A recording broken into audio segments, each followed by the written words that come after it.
So ഇതാണ് Samsung Galaxy Z Flip 4. ഏകദേശം 1 ലക്ഷം വില വരുന്ന ഫോണാണ് ആൻഡ് പകുതിക്ക് നമ്മൾക്ക് മടക്കാൻ പറ്റും. ഈ ഫോണിന് 4 കീ ബെനിഫിറ്റ്സ് ഉണ്ട്, പക്ഷേ കുറച്ച് പോരായ്മകളും ഉണ്ട്. നമ്പർ 1, ഇതൊരു കോമ്പാക്ട് ഫോണാണ്. ശരിയാണ്, വേറെയും കോമ്പാക്ട് ഫോണുകൾ ഉണ്ടെങ്കിലും സ്ക്വയർ ആയിട്ട് മടങ്ങുന്നവൻ ഇവൻ മാത്രമായിരിക്കും. ആൻഡ് യാതെ ഇത്തരത്തിൽ പോക്കറ്റിലിട്ടുകൊണ്ടും നടക്കാൻ പറ്റും. ശരിയാണ്, C Flip 3 തന്നെ ഓൾറെഡി പോർട്ടബിൾ ആയിരുന്നു. ആൻഡ് C Flip 4-ൽ അവർ C Flip 3-ന്റെ നല്ല ഭാഗങ്ങൾ മാത്രം എടുത്ത് കുറച്ചുകൂടി റിഫൈൻ ചെയ്തിട്ടുണ്ട്. ഇത് 3-നേക്കാൾ കുറച്ചുകൂടെ പൊക്കം കുറവാണ്, നാരോവർ ആണ്. ഇതിന്റെ ഹിഞ്ച് തള്ളി നിൽക്കുന്നതും ചെറുതാക്കിയിട്ടുണ്ട്. അതുപോലെ ഇതിന്റെ സ്ക്രീനിന്റെ ബെസൽസും കുറച്ചുകൂടി സ്ലിമ്മർ ആണ്. ആൻഡ് മെയിൻ ഫിനിഷ് ഇപ്പോൾ ഗ്ലോസിയിൽ നിന്നും മാറ്റ് ഫിനിഷ് ആക്കിയിട്ടുണ്ട്. സോ ഫസ്റ്റ് ഇംപ്രഷൻസിൽ കയ്യിൽ എടുക്കുമ്പോൾ തന്നെ ഒരു 1 ലക്ഷം രൂപയുടെ ഫോൺ തന്നെയാണ് കയ്യിലിരിക്കുന്നത് എന്നൊരു തോന്നലും വരും. സോ ഫ്ലിപ്പ് എന്ന് കേൾക്കുമ്പോൾ ഒറ്റ കൈ കൊണ്ട് ഇങ്ങനെ ഫ്ലിപ്പ് ചെയ്യുന്ന നമ്മുടെ പഴയ ഫോണുകളാണ് ഓർമ്മ വരുന്നതെങ്കിലും ഇത് ഞാൻ ഇങ്ങനെ ഫ്ലിപ്പ് ചെയ്യാൻ നോക്കി, അങ്ങനെ തുറക്കുന്നില്ല. പക്ഷേ നമ്മൾക്ക് ഒറ്റ കൈ കൊണ്ട് ഇത് ഇങ്ങനെ തുറക്കാനായിട്ട് പറ്റും. പക്ഷേ ഈ സ്റ്റണ്ട് കാണിക്കുന്നതിനിടയ്ക്ക് എങ്ങാനും കയ്യിൽ നിന്ന് താഴെ വീഴുവാണെങ്കിലും don't worry, gorilla glass victus plus ആണുള്ളത് ആൻഡ് ആർമേർഡ് അലുമിനിയം ഫ്രെയിമും. സോ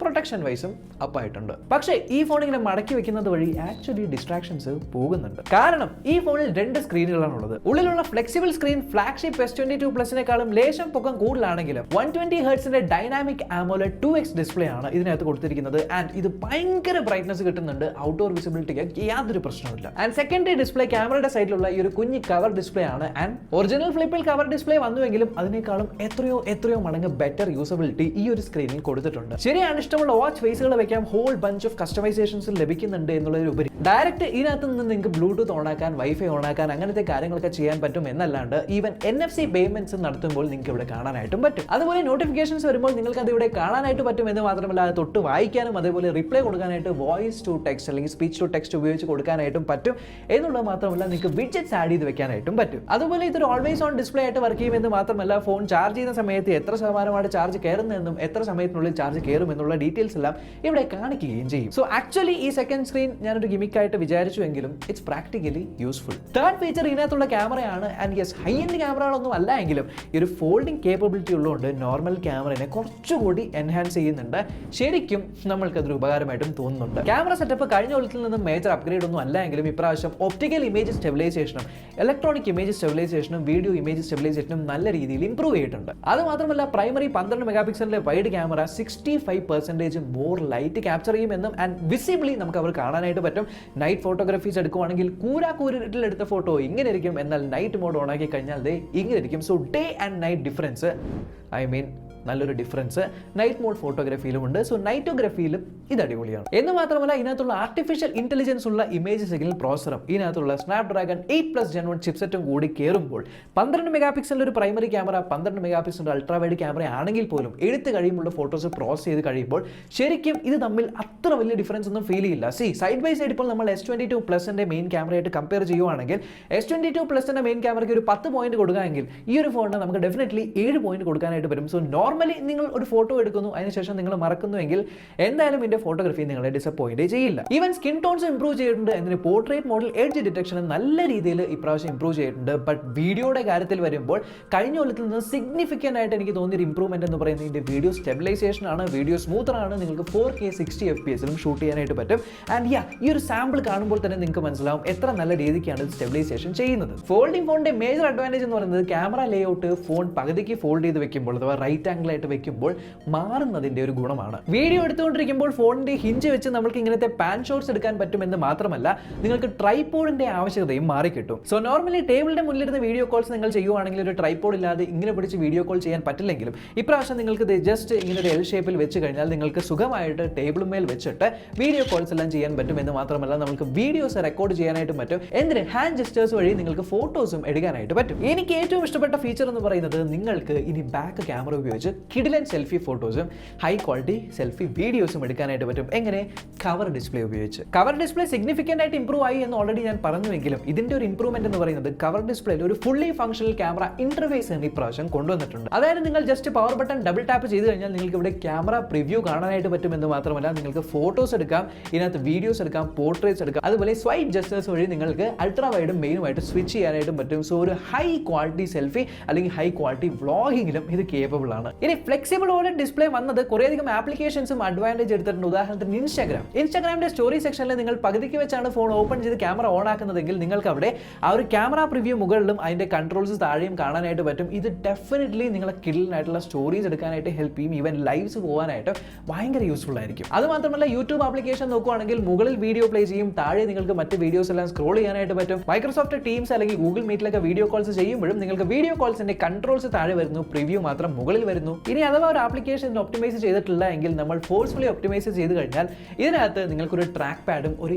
ആക്ച്വൽ മൗസ് പോയിന്ററും സ്ക്രീനിന്റെ അകത്തേക്ക് വരും. എന്നാൽ ഏറ്റവും സ്വാഗ് ആയിട്ട് ചെയ്യാൻ പറ്റുന്ന ഫീച്ചർ ഒരു ഫോൺ കോൾ ചെയ്ത് കഴിഞ്ഞാൽ ഇങ്ങനെ മടക്കി അങ്ങോട്ട് കോൾ കട്ട് ചെയ്യാം. പക്ഷേ ഇത്ര കുട്ടി ഫോം ഫാക്ടർ ആണെങ്കിലും ഇതിനകത്ത് അവർ കഴിഞ്ഞ വർഷത്തിൽ നിന്നും ഇംപ്രൂവ്ഡ് ആയിട്ടുള്ള ഒരു ബാറ്ററി കപ്പാസിറ്റി കൊണ്ടുവന്നിട്ടുണ്ട്. 3700 mAh പ്ലസ് ഫാസ്റ്റ് ചാർജിങ് ഇപ്രാവശ്യം 0 to 50% 30 മിനിറ്റ്സിൽ പോകും. ആൻഡ് വയർലെസ് ചാർജിങ്ങും റിവേഴ്സ് വയർലെസ് ചാർജിങ്ങും ഈ ഫോൺ സപ്പോർട്ട് ചെയ്യുന്നുണ്ട്. പ്ലസ് ഇതിനകത്ത് വരുന്ന ആൻഡ്രോയിഡ് 12 One UI 4 അതേപോലെ വെൽ ഒപ്റ്റിമൈസ്ഡ് ആയിട്ടുള്ള സ്നാപ്ഡ്രാഗൺ 8+ Gen 1 8 Gen 1നേക്കാളും എത്രയോ മടങ്ങ് ഭേദമാണ് ഹീറ്റിംഗിന്റെ കാര്യത്തിലായാലും പെർഫോമൻസിന്റെ കാര്യത്തിലായാലും. സോ ഗ്രേറ്റ് ഇംപ്രൂവ്മെന്റ്, അടിപൊളി പെർഫോമൻസ്, ഫ്ലാഗ്ഷിപ്പ് ലെവൽ പ്രോസസർ, കിഡിലൻ ക്യാമറാസ് ആൻഡ് യുണീക്ക് ആയിട്ടുള്ള ഡിസൈൻ, ഭയങ്കര പ്രീമിയം ആൻഡ് എലിഗന്റ് ആയിട്ടുള്ള finish, cover display, great battery life, small form factor, ഇത്രയൊക്കെ ഗുണങ്ങൾ ഉണ്ടെങ്കിലും എവിടെയാണ് ഈ ഒരു ഫോണിന്റെ പോരായ്മ? ഒരു സ്മാർട്ട് ഫോണിന്റെ ഡിസ്പ്ലേനെ ഫ്ലെക്സിബിൾ ആക്കുക എന്നുള്ളത് ആക്ച്വലി എക്സ്പെൻസീവ് ആണ്. ആൻഡ് സോ ഈ ഫോണും എക്സ്പെൻസീവ് ആണ്. ഏകദേശം 90,000 rupees-നാണ് ലോഞ്ച് ചെയ്തിരിക്കുന്നത്. പ്ലസ് ബോക്സിനകത്ത് നിങ്ങൾക്ക് ചാർജർ ലഭിക്കുന്നില്ല, ഒരു type C to type C കേബിളും, കുറച്ച് യൂസർ മാനുവലും, ഒരു യൂസർ മാനുവലും, ഒരു എന്തൊക്കെയോ പേപ്പർ വർക്കും, അതേപോലെ തന്നെ ഒരു സിം എജക്ടർ ടൂളുമാണ് വരുന്നത്. അതുപോലെ ഫോൺ മടക്കണം എന്നുള്ളതുകൊണ്ട് ഇതിനകത്ത് ഒരു വലിയ ഹിഞ്ചും കൂടെ ഫിക്സ് ചെയ്യേണ്ടി വരും. സോ എഗെയിൻ സ്പേസ് കൺസ്ട്രെയിൻ ഉണ്ട്. സ്പേസ് കൺസ്ട്രെയിൻ കാരണം നമ്മൾക്ക് വരാൻ പോകുന്ന വിട്ടുവീഴ്ച എന്ന് പറയുന്നത് ബാറ്ററി കപ്പാസിറ്റി കുറയ്ക്കുക എന്ന് മാത്രമല്ല ഇത്തരത്തിലൊരു ഫോം ഫാക്ടർ ആയതുകൊണ്ട് തന്നെ ഫോണിന്റെ കൂളിംഗും ഇതിനെ ബാധിക്കും. ഇനി ഫോൺ കുറച്ചുകൂടെ ടോളർ ആണ് എന്നുള്ളതുകൊണ്ട് തന്നെ ഇതിന്റെ സൈഡിലുള്ള പവർ ബട്ടന്റെ പ്ലേസ്മെന്റും വളരെ ഹൈ ആണ്. സോ നമുക്ക് റീച്ച് ചെയ്യാനായിട്ട് നോർമൽ ഫോൺ വെച്ച് കമ്പയർ ചെയ്യുമ്പോൾ കുറച്ചുകൂടെ മുകളിലാണ്. ആൻഡ് ഇതിനകത്തൊരു in display finger print sensor അല്ല ലഭിക്കുന്നത്, നമുക്കൊരു side mounted finger print sensor ആണ് ലഭിക്കുന്നത്. ബിക്കോസ് നമ്മൾക്ക് ഇങ്ങനെ ഇരിക്കുന്ന സമയത്തും ഫോൺ അൺലോക്ക് ചെയ്യാനായിട്ട് ഈ ഒരു side mounted finger print sensor ആയിരിക്കും കുറച്ചുകൂടെ ബെറ്റർ എന്നുള്ളതുകൊണ്ട്. എന്നാൽ പവർ ബട്ടൺ ഇവിടെ ആയതുകൊണ്ട് ഇതിന്റെ വോളിയം റോക്കേഴ്സ് വളരെ മുകളിലാണ്. ഈവൻ ദോ എനിക്ക് ഇത്രയും വലിയൊരു തമ്പ് ഉണ്ടെങ്കിലും അത് റീച്ച് ചെയ്യാനായിട്ട് പറ്റുന്നില്ല, ഭയങ്കര ബുദ്ധിമുട്ടാണ്. സോ നമ്മൾ ഇങ്ങനെ പിടിച്ച് മുകളിൽ എത്തേണ്ടി വരും.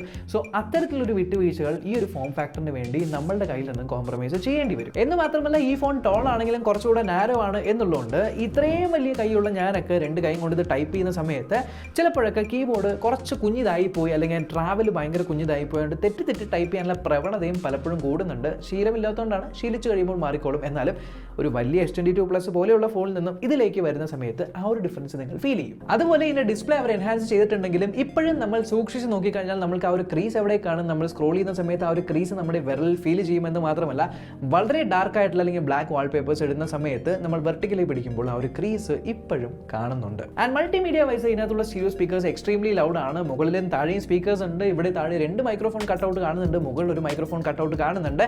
ആൻഡ് നമ്മൾക്ക് ലെഫ്റ്റ് സൈഡിലായിട്ടാണ് സിം ട്രേ ഉള്ളത്. അൺഫോർച്ചുനേറ്റ്ലി ഒരൊറ്റ സിം മാത്രമേ ഫിസിക്കലി ഇടാൻ പറ്റുള്ളൂ. സെക്കൻഡ് സിം ഈ സിം ആണ്. കഴിഞ്ഞ 3 ദിവസമായിട്ട് പ്രൈമറി ഫോണായിട്ട് ഈ ഫോൺ ഉപയോഗിച്ചപ്പോൾ ഞാൻ വിചാരിച്ചു ഇതിന്റെ ബാറ്ററി ബാക്കപ്പ് ഭയങ്കര മോശമായിരിക്കുന്നത്. പക്ഷേ എന്നെ ഇംപ്രസ് ചെയ്ത കാര്യം എന്താണെന്ന് വെച്ചാൽ ഇത് ആക്ച്വലി 1 day ഫുള്ള് ലാസ്റ്റ് ചെയ്യുന്നുണ്ട്. ഇതിനകത്തുള്ള flexible OLED display plus 120 Hz adaptive refresh rate ഇപ്രാവശ്യം 1 Hz തൊട്ട് 120 Hz വരെ പോകാനായിട്ട് പറ്റുന്നുണ്ട് എന്നുള്ളതുകൊണ്ട്. പലപ്പോഴും ഫോൺ അടച്ചു വെച്ചിരിക്കുന്നതുകൊണ്ട് കവർ ഡിസ്പ്ലേയിലാണ് നോട്ടിഫിക്കേഷൻസ് വരുന്നത്, ഉള്ളിലുള്ള ഡിസ്പ്ലേ മുഴുവനായിട്ട് ലൈറ്റ് അപ്പ് ചെയ്യേണ്ട ആവശ്യം വരുന്നില്ല എന്നുള്ളതുകൊണ്ട്. കുറച്ചുകൂടെ എഫിഷ്യന്റ് ആയിട്ടുള്ള സ്നാപ്ഡ്രാഗൺ 8+ Gen 1 ചിപ്സെറ്റും കുറച്ചുകൂടെ പവർ കുറവ് കൺസ്യൂം ചെയ്യുന്ന ഒരു ചിപ്സെറ്റ് ആയതുകൊണ്ട് കഴിഞ്ഞ വർഷത്തിലും കുറച്ചുകൂടെ വലിയ 3700 mAh ഒരു ബാറ്ററി ഉള്ളതുകൊണ്ട് സുഖമായിട്ട് നിങ്ങൾക്ക് 1 day ഫുള്ളും ഈ സാധനം ഇംപ്രസീവ്ലി ബാറ്ററി ബാക്കപ്പ് തരുന്നുണ്ട്. ശരിയാണ്, ഫോൺ കാണാൻ ലുക്കാണ്, ഇതിന്റെ കളറൊക്കെ നല്ലതാണെങ്കിലും ഏറ്റവും വലിയ കൺസേൺ എന്ന് പറയുന്നത് ഇതിനെങ്ങനെ നമ്മൾ പ്രൊട്ടക്ട് ചെയ്യും. ഈ ഫോൺ IPX8 റേറ്റഡ് ആണ്, അതായത് വാട്ടർ റെസിസ്റ്റന്റ് ആണ്. ഇതിനകത്ത് ഡസ്റ്റ് കയറി കഴിഞ്ഞാൽ യാതൊരു ഗ്യാരണ്ടി അവർ തരുന്നില്ല. സോ ഡസ്റ്റ് റെസിസ്റ്റന്റേ അല്ല, ഹിഞ്ചിനുള്ളിൽ കൂടെയൊക്കെ ഡസ്റ്റുകളൊക്കെ കയറി പോകാനുള്ള സാധ്യതകളുണ്ട്. പ്ലസ് താഴെയൊക്കെ വീട് കഴിഞ്ഞാൽ എന്താവും എന്നറിയില്ല. സോ ഇത്തരത്തിലൊരു കൺസേൺ ഉണ്ടെങ്കിൽ ഈ ഫോണിന്റെ കൂടെ തന്നെ സാംസങ് അവരുടെ ഈ ഒരു ഫ്ലിപ്പ് ഫോണിലുള്ള ഫ്ലെക്സിബിൾ കേസും കൂടെ അയച്ചു തന്നിട്ടുണ്ട്. സോ ഇത്തരത്തിലാണ് ഈ ഒരു കേസ് ഇരിക്കുന്നത്. ആൻഡ് കേസിന്റെ ബാക്കിൽ ഇത് ഇങ്ങനെ ഒരു ഫ്ലാപ്പ് ഉണ്ട്. ഇത് ജസ്റ്റ് സ്ലൈഡ് ചെയ്തിട്ട് കഴിഞ്ഞാൽ നിങ്ങൾക്ക് ഇത് ഉപയോഗിക്കാനായിട്ട് പറ്റും. പക്ഷേ എനിക്ക് ആക്ച്വലി ഇങ്ങനെ ഉപയോഗിക്കാനാണ് കുറച്ചുകൂടി ഇഷ്ടപ്പെട്ട, കാരണം കളറും അടിപൊളിയാണ്, പ്ലസ് ആ ഒരു ഫ്ലിപ്പിന്റെ ഫീലും കിട്ടും. ഈ ഒരു കവർ ഇട്ട് കഴിഞ്ഞാൽ പ്രൊട്ടക്ഷൻ കൂടുമെങ്കിലും സൈഡ് ബൈ സൈഡ് നോക്കുവാണെങ്കിൽ ഒരു പേഴ്സ് അല്ലെങ്കിൽ ഒരു വാളറ്റിന്റെ രൂപമായിട്ട് തോന്നുന്നുണ്ട്. എനിക്ക് തോന്നുന്നുണ്ട്, നിങ്ങൾക്ക് തോന്നുന്നുണ്ടോ? എന്നാലും കഴിഞ്ഞ 3 ദിവസമായിട്ട് ഈ ഒരു ഫോൺ ടെസ്റ്റ് ചെയ്യുന്നുണ്ട്. പ്ലസ് ഇതിൻ്റെ കൂടെ തന്നെ അവർ ലോഞ്ച് ചെയ്തിരിക്കുന്ന സാംസങ് ഗാലക്സി ബഡ്സ് 2 പ്രോ അതും ഞാൻ ടെസ്റ്റ് ചെയ്യുന്നുണ്ട്. വളരെ നല്ല ഒരു സൗണ്ട് ഔട്ട്പുട്ട് തന്നെയാണ് എനിക്കതിൽ നിന്നും കിട്ടുന്നത്. എന്തായാലും ഇതിൻ്റെയൊക്കെ കൂടുതൽ ഡീറ്റെയിൽഡ് റിവ്യൂ നമ്മൾ വൈകാതെ തന്നെ നമ്മുടെ ചാനലിൽ പോസ്റ്റ് ചെയ്യുന്നതായിരിക്കും. സോ അത് കാണാനായിട്ട് ഡെഫിനറ്റ്ലി ചാനൽ സബ്സ്ക്രൈബ് ചെയ്ത് വെക്കാനും മറക്കണ്ട. പ്ലസ് നിങ്ങൾക്ക് ഈ ഒരു സ്മാർട്ട് ഫോണിനെ കുറിച്ചുള്ള സംശയങ്ങൾ എന്തൊക്കെയാണ് എന്നുള്ളതും ഈ ഒരു വീഡിയോയുടെ കമൻസിൽ ചോദിച്ചു കഴിഞ്ഞാൽ നെക്സ്റ്റ് വീഡിയോയിൽ ഡെഫിനറ്റ്ലി അതൊക്കെ ക്ലിയർ ചെയ്യാം. സോ നമ്മൾക്കിനി അടുത്ത വീഡിയോ കാണാം. ബൈ.